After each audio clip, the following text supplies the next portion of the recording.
Welcome to our channel, ladies and gentlemen. This administration is placing the police in a very awkward and embarrassing situations. I remember William Ruto and Rigathi Gachagua once promised that they will not use the police to settle political scores. But they seem to have made a U-turn, and they are now placing the police at the center of doing dirty politics. The controversy that surrounds the Jubilee Center is one that did not warrant in any way the use of force by the police. But they decided to charge the police against the supporters of the Uhuru allied officials. That is the Vice President of the Jubilee, David Murathe, and the Secretary General Jeremiah Kioni. So instead of letting them solve their differences as was directed by the political parties tribunal, they want to force a takeover because they have tried by all means to intimidate Uhuru Kenyatta in vain. And the reason why I'm saying that they are placing the police in a very embarrassing situation is this. The police is a very disciplined force. They only obey orders and act on them. So when they were commanded to go and protect the Kanini Kega wing, they went there with full force and they obeyed those orders. The current commander-in-chief of all the armed forces is William Samoei Ruto. And so any orders to the effect that Jubilee headquarters must be protected from the Uhuru allied officials is assumed to have come from William Samoei Ruto. But then, the moment when the former commander-in-chief of the armed forces, Uhuru Kenyatta, arrived, the police was in a dilemma. They didn't know what to do because they had been sent there by an order that they had to obey. Then all of a sudden, Uhuru Kenyatta arrives at the venue.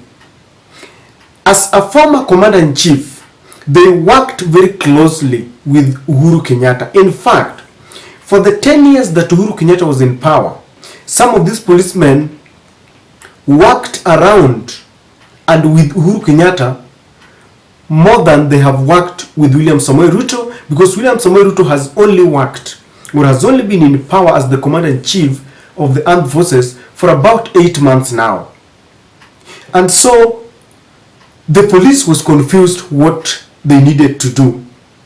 There was a moment of consultation and they did not want to be humiliated because they had chased people using tear gas and everything. It forced them to leave the scene because there was no way they would start throwing tear gas in the presence of the former president, in the presence of the man that just a few months ago they were saluting. And this is why I'm telling you that William Samoei Ruto and Rigathi Gachagua are really placing the police in a very embarrassing situation, because the police left in a very embarrassing situation. They didn't leave because they wanted. And there were people who were shouting, and you remember them singing Uhuru Kiboko Yao. Like Uhuru is the one who knows how to deal with them.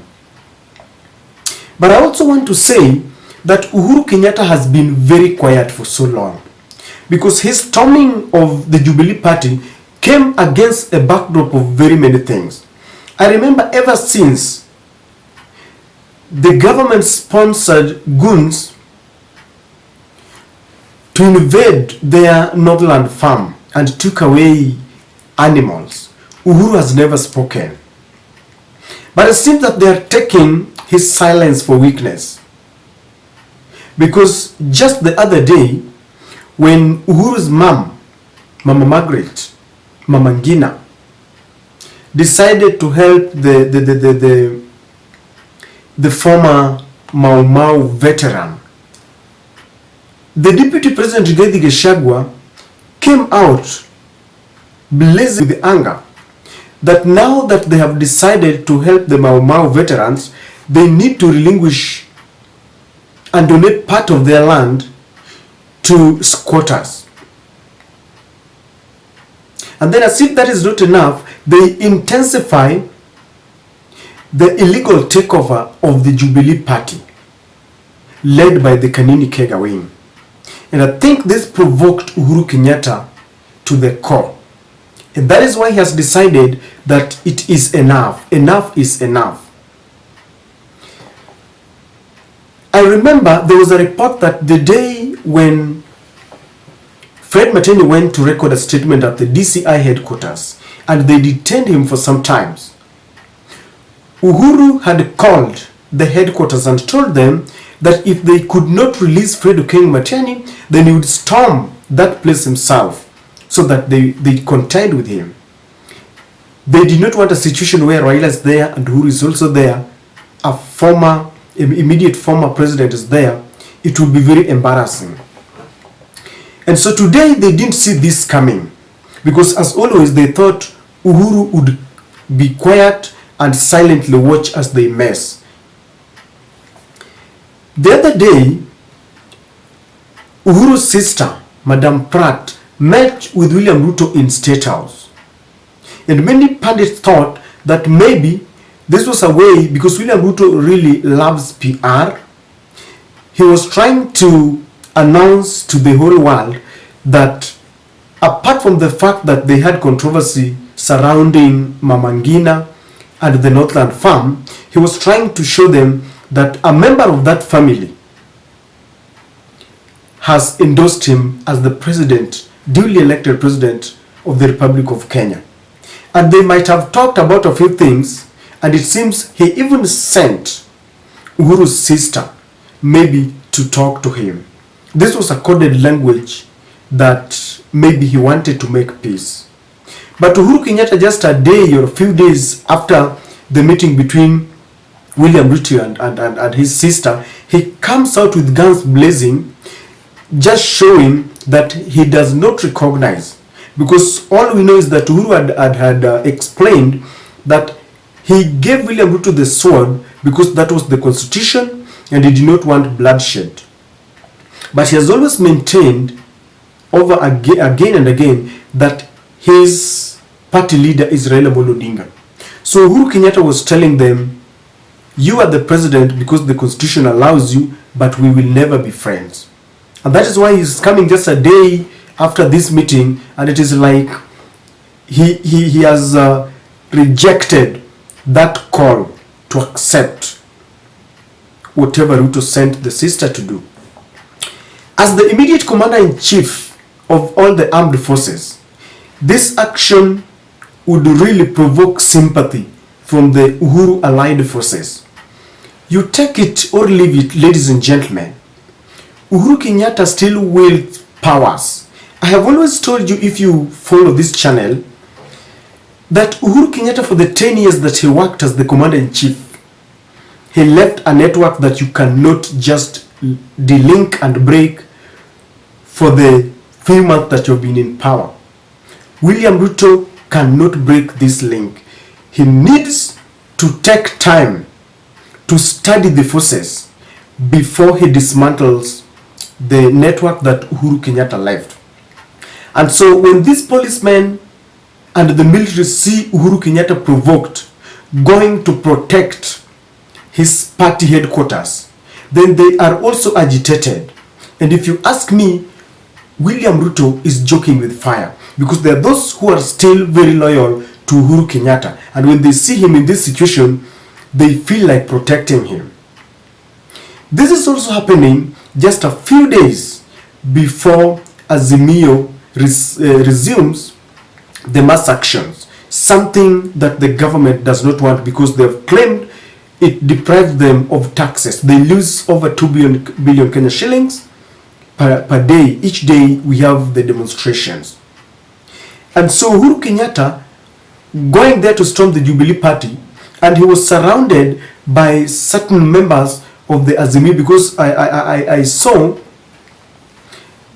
I saw some staunch members of the Azimio, including the youth wing of the Azimio, with him there, just showing that he is in Azimio, and it is a coded message to William Ruto that he supports the demonstrations. In fact, I will never be surprised one day if I see Uhuru Kenyatta joining the demonstrations. So this was a really coded message, and it is going to be very hurting to Rigathi Gachagua and William Ruto. But William Ruto and Rigathi Gachagua are not very careful. They need to change tacts, because those who follow Uhuru Kenyatta will be resuscitated by this move, because they are provoking their master. This issue of taking Jubilee by force is something that is very synonymous, because we've seen William Ruto trying to wreck the Azimio party from within, and he felt that if he cut the branches of people of the parties like KANU, parties like Jubilee, a few members of the ODM, then maybe Raila will remain a shell. But one thing that they're forgetting is that Raila Amolo Odinga is going to the streets and is speaking the language that the people want to hear. The high cost of living is something that everyone will understand, because the prices of basic commodities are really skyrocketing. There are no medicine in our medical facilities. Already teachers want to go on strike. Civil servants are not paid on time, and then they understand that there will be additional deductions from their salary. So everything is going against the government, and they should understand that if they don't change tact, then they will force an Unga revolution by these acts. Let them not place the police in such a quagmire, in such a very embarrassing situation where they are now in between obeying the orders of their commander, maybe the Nairobi area commandant, and the former president is also there. They have to obey him. It is unwarranted. And William Ruto must just ensure that if he wants legitimacy, let him not force it. The answer lies with the server. Let him open the server, and if he won, then Kenyans will give him the respect that it deserves. I don't know what you think, but this is my take.